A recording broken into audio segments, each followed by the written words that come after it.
নমস্কার বন্ধুরা, আমি অ্যাস্ট্রোলজার লগ্নজিৎ। আমার চ্যানেলে আপনাদের সবাইকে স্বাগত, সমস্ত দর্শক বন্ধুদের। তো শুরু করতে চলেছি 21শে এপ্রিল 7ই বৈশাখের সমস্ত দিনের ওভারঅল রাশিফল। তো কালকের দিনটি হচ্ছে সোমবার। আমরা দিন শুরু করব ভগবান শিবের উপাসনা করে। নক্ষত্র থাকবে সকাল 12টা 30 পর্যন্ত উত্তরসারা, তারপর শ্রবণা চন্দ্রের নক্ষত্র, যোগ চলবে সাধ্য যোগ।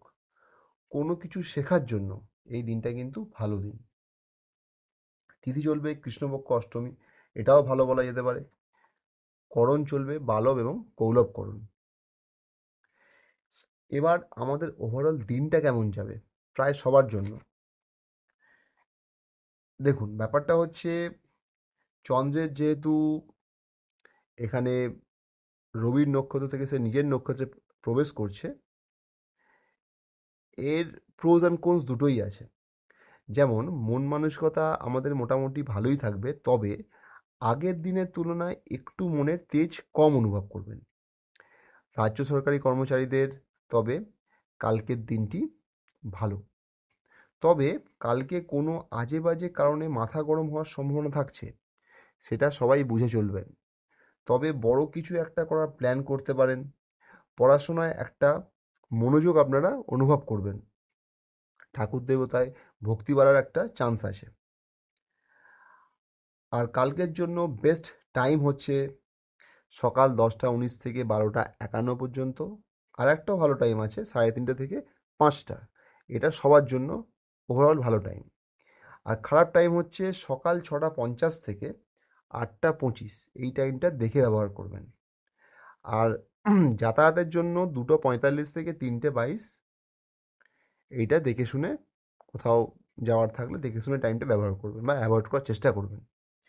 এবার যে নক্ষত্রগুলোর কালকে ভালো সময় চলবে, সেটা হচ্ছে ধনিষ্ঠা, মৃগশিরা, চিত্রা, পূর্ব ভাদ্রপদ, পুনর্বসু, বিশাখা, রেবতী, অশ্লেষা, জ্যেষ্ঠা, ভরণী, পূর্ব ফাল্গুনী, পূর্বসারা, কৃতিকা এবং উত্তরসারা।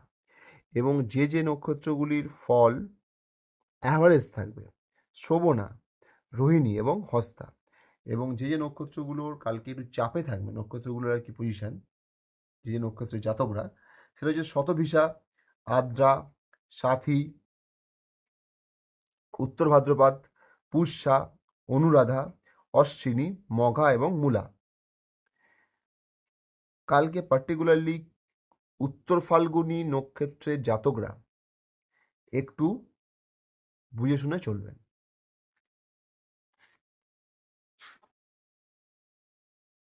এবার চলে আসি কোন কোন সেক্টরগুলো কালকে ভালো যাবে। মার্কেটিং ভালো যাবে, মুদিখানা ভালো যাবে, গার্মেন্টস, মিষ্টির দোকান, মেডিকেল সেক্টর, কিন্তু ডক্টর নয়, মেডিকেল সেক্টর ডক্টর বাদ দিয়ে। অ্যাডমিনিস্ট্রেশন, যারা কাঠের কাজ করেন বা কাঠের বিজনেস যারা করেন তাদের জন্য, মেনলি কাঠের যারা বিজনেস করেন, যাদের দোকান টোকান আছে কাঠের, সেগুলো ভালো যাবে। গোল্ড জুয়েলারিটা ভালো যাবে। আর যে সেক্টরগুলো অ্যাভারেজ থাকবে, সেটা হচ্ছে সার্ভিসিং, ল, লোয়ার গ্রেড ফোর্সের স্টাফ যারা আছেন, পুলিশ কনস্টেবল বা আর্মি টার্মি যারা থাকেন, প্যারামিলিটারি, তাদের ক্ষেত্রে দিনটা অ্যাভারেজ যাবে। প্লাম্বিং, আইটি সেক্টর, টিচার, এগুলো সবই অ্যাভারেজ চলবে। আর যে সেক্টরগুলো চাপে থাকবে, সেগুলো হচ্ছে sales, parlour, promoting, contractor, share market, chemical, hardware, physical লেবারে যারা কাজ করেন, ইলেকট্রিক্যাল, ডক্টর, ইমিটেশনের দোকানদার যারা আছেন, তাদের ক্ষেত্রে দিনটা একটু চাপে থাকবে। এবার চলে আসি কর্কট রাশির জাতকদের দিনটা কেমন যাবে। দিনটা মোটামুটি দেখাচ্ছে। বেস্ট নাম্বার হচ্ছে 2 এবং 3। বেস্ট রং হচ্ছে ইয়েলো এবং হোয়াইট। এবার যে জায়গাগুলো দিন বাড়লে ভালো হবে বা ভালো চলবে, সেটা হচ্ছে শরীর স্বাস্থ্য, মন মানসিকতা। দিন বাড়লে কিন্তু ভালোর দিকে যাবে। ফিক্সড অ্যাসেট বাড়তে পারে। কথা দিয়ে আপনি মানুষের মন জয় করতে পারেন। মনের মতন খাবার আপনি আগামী দিনে খেতে পারেন। পুরনো রোগ থেকে মুক্তি পেতে পারেন। কাজের জায়গায় রিল্যাক্সেশন আসতে পারে। কর্মের জায়গাটা কিন্তু ভালো। এবার যে জায়গাগুলো একটু চাপে থাকবেন বা অ্যাভারেজ দেখাচ্ছে, সেগুলো হচ্ছে শর্ট জার্নি, ছোট যাতায়াত, সাহস, ভাই বোনদের সঙ্গে রিলেশান, সেই জায়গাটা কিন্তু চাপে, একটু বুঝে শুনে চলতে হবে। স্কুল এডুকেশন, মায়ের শরীর স্বাস্থ্য, গৃহ মানে আপনার বাড়িতে শান্তি, গাড়ির পজিশান, এগুলো অ্যাভারেজ চলবে। সন্তান, প্রেম, শেয়ার মার্কেট অ্যাভারেজ চলবে। ওয়াইফ, বিজনেস, ডেলি ইনকাম, এই পোর্শনটাও অ্যাভারেজ। কিন্তু হ্যাঁ, কালকের দিনে একটা বাধা বিপত্তি, দুর্ঘটনার যোগ আছে বা বদনামের একটা চান্স আছে, সেই জায়গাটা বুঝে চলবেন। কারোর সঙ্গে বিবাদে জড়াবেন না, রাস্তাঘাটে বুঝে শুনে যাতায়াত করবেন। আর বাবার শরীর স্বাস্থ্য, ভাগ্যস্থান, উচ্চশিক্ষা, সেই জায়গাটাও একটু একটু বুঝে শুনে চলবেন। আমি খারাপ হয়তো বলবো না, কিন্তু বুঝে চলতে হবে।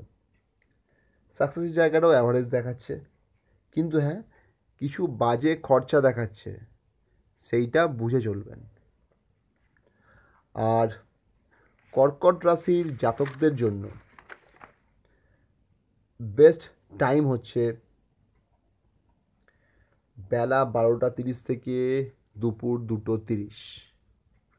আমি ওভারঅল ভালো টাইম বা খারাপ টাইম যেটা ক্যালকুলেশন করে বলেছি সেটা তো ঠিক আছে। এইটা পার্টিকুলার কর্কট রাশির জাতকদের জন্য যথেষ্ট ভালো। দৈনিক রাশিফলের বিচার যদি আপনাদের ভালো লাগে তাহলে অবশ্যই এই চ্যানেলটিকে সাবস্ক্রাইব করবেন এবং বেল আইকনটি প্রেস করবেন, এবং আপনাদের মূল্যবান কমেন্ট এই কমেন্ট বক্সে দেবেন। ভালো থাকবেন, সুস্থ থাকবেন। আগামী দিনে আবার দেখা হচ্ছে। নমস্কার।